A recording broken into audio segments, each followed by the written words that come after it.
In Joshua 14, he first unveils what Caleb will get. Remember, Joshua and Caleb, they were the only two adults in the older generation that came out of Egypt that are still alive going to the promised land. All of the other adults had died off by this point, 40 years later. But Joshua and Caleb were the only ones that believed. They believed God, and so so Caleb gets an inheritance. In Joshua chapter 15, then we start with the tribe of Judah. Judah's going to get their allotment, which is going to be a significant portion to the south. In Joshua chapters 16 and 17, it outlines the tribes of Ephraim and Manasseh.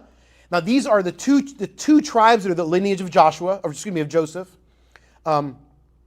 Jacob in the book of Genesis has 12 sons. His 12 sons become the tribes of Israel.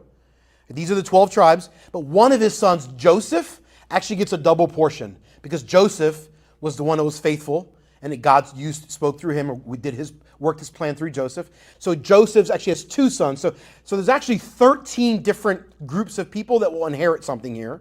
13 groups. So 12 tribes, but one tribe is split into two. Ephraim and Manasseh, Joseph's two sons. And so Joshua's chapter 16 and 17 is all about where Ephraim and Manasseh are going to live. So Ephraim's going to live in the promised land. Half of Manasseh will live in the promised land. The other half of Manasseh will be on the east side of the Jordan River. In Joshua chapter 18, the early verses are going to talk about the city called Shiloh, which we'll come back to in a minute. There's a city of Shiloh in Ephraim. And then the second half of Joshua 19 and all of Joshua 19, second half of 18 and the second half of 19 will give the following 7 tribes.